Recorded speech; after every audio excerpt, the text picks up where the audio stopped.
از سوی هم شهروندان کشور در ولایات مختلف از اجرای حکم شرعی قصاص بالای مجرمین استقبال کرده میگویند که تطبیق این حکم شرعی از ادامه جرم و جنایت جلوگیری میکند.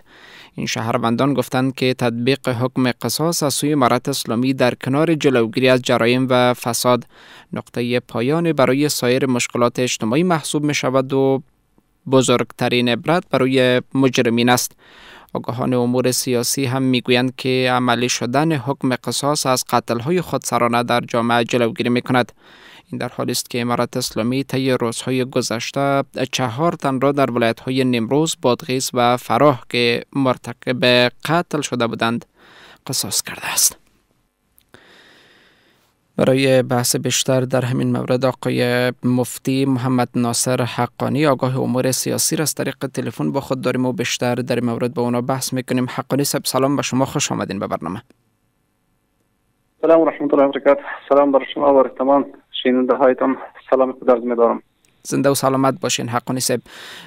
پس از قصاص شدن 4 تن طی روزهای گذشته در ولایت‌های نیمروز، بادغیس و فراه، این حکم از سوی سازمان ملل مورد انتقاد قرار گرفته و شهروندان از اجرای بی حکم الهی استقبال کردند.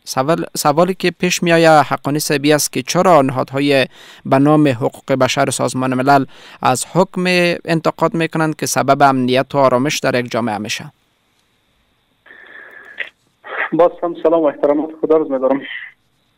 ببینین، اول باید ما شما سرزمیا قضاوت بکنیم که آیا اینی سازمان ملل و یک اداره به نام حقوق بشر یا اگر بگوییم به اصطلاح حقوق ضد بشر که در سازمان ملل زیر چتر اینی سازمان کار میکند، آیا آنها خودشان توسط این قسم گپ‌ها قوانین اسلامی را زیر پا نمیکنند و یا هم به حرمتی به قوانین اسلامی نیستند؟ اینی سوالای هستند که ما مسلمان ها باید اول سرزمیا بفهمیم که آنها هیچگاه به دین ما و مذهب ما به کلتورهای مختلف کشورهای اسلامی هیچگاه پابند نیستند، متحد نیستند. چی بمانند بعضیا که به اصطلاح آنها توسط امریکا به اصطلاح دیکته میشه تا این قسم موضوعات را عملا در مطبوعات بگویه و عملا آنها انتقاد بکنه، باز بالخصوص به کشورهایی که آنها میخواین که در اوجه احکام اسلامی یا بالخصوص مانند قوانین قصاص و تعزیرات و چیزا را در اوجه داشته باشه، چرا که خواسته های مسلمان ها، خواسته های ملت های کشورهای مسلمان از حکامشان شاید میا باشه که در اوجه تا وقتی که اوجه قصاص نباشه، تا وقتی که در اوجه تعزیر نباشه، در اوجه عدالت بمیان نمیه، در اوجه مساوات بمیان نمیه. اگر ما خو مسلمان ها باید به این عقیده فکر هستیم یا باید باشیم که قصاص در حالتی که به اصطلاح اوجه حدودشان یعنی واقعی شده باشه، باید 100% اوجه قصاص شوند.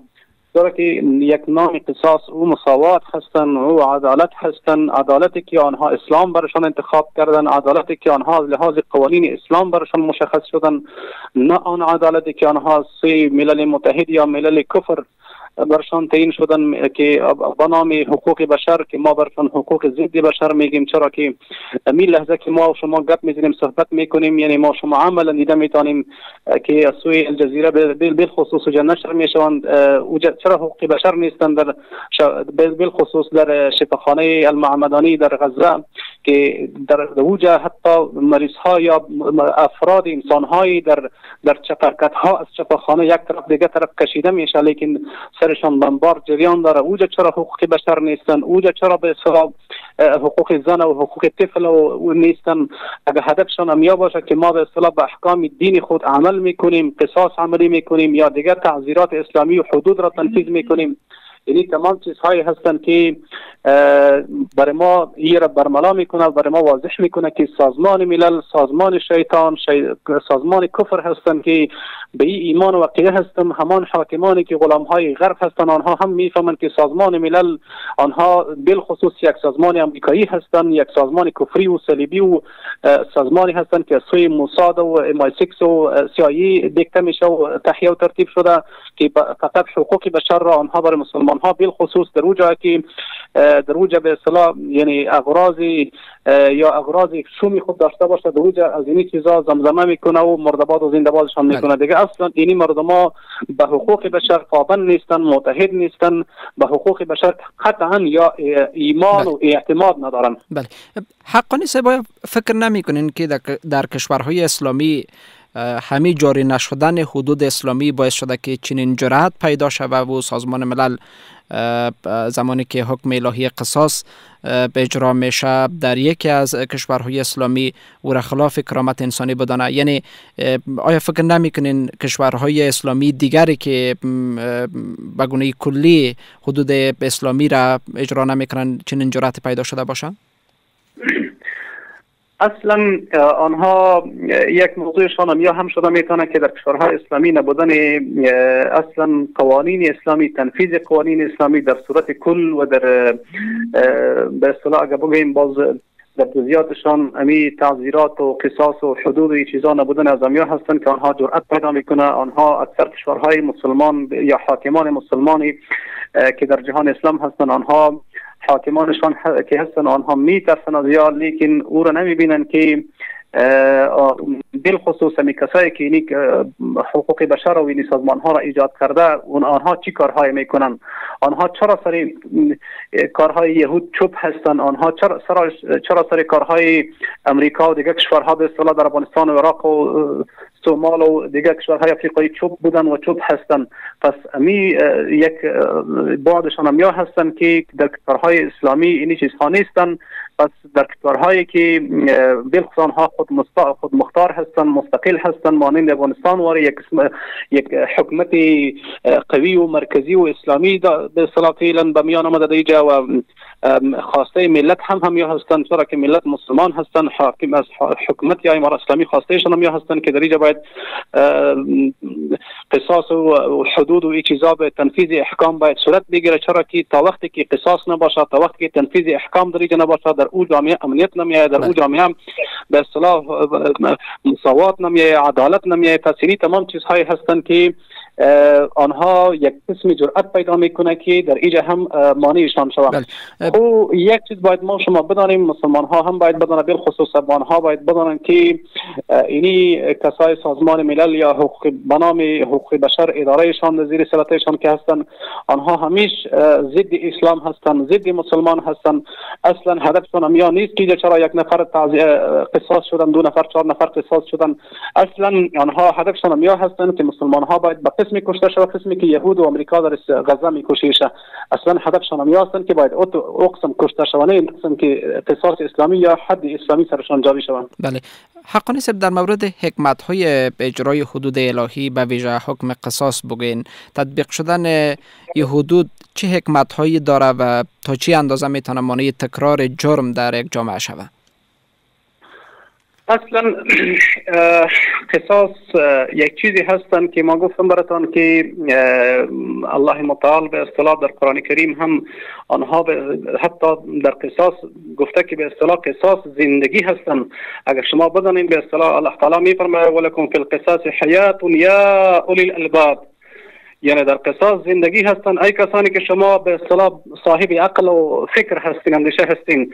پس این یک آیت الله متعال برای ما شما کفایت میکنه، چرا که قصاص که هست آنها عدالت هستن، ظلم نیستن. در قصاص مساوات هستن، قصاص نظم هستن، قصاص امنیت هستن، قصاص به اصطلاح یعنی حقوق دادن افراد هستن. پس ما شما باید بدانیم که یعنی چیزها حداقل اگر ما شما مسلمان هستیم الحمدلله هیچ مسلمان به اصطلاح خلاف از یا نیست که قصاص نباشه، بالخصوص که آنها در اوجا یعنی قتل عمدی صورت گرفته باشه، در اوجا قصاص که هست آنها یعنی یکی از فریضه های الهی هستند که ما بالخصوص امارت اسلامی و ما مسلمان باید اجرایشان بکنیم.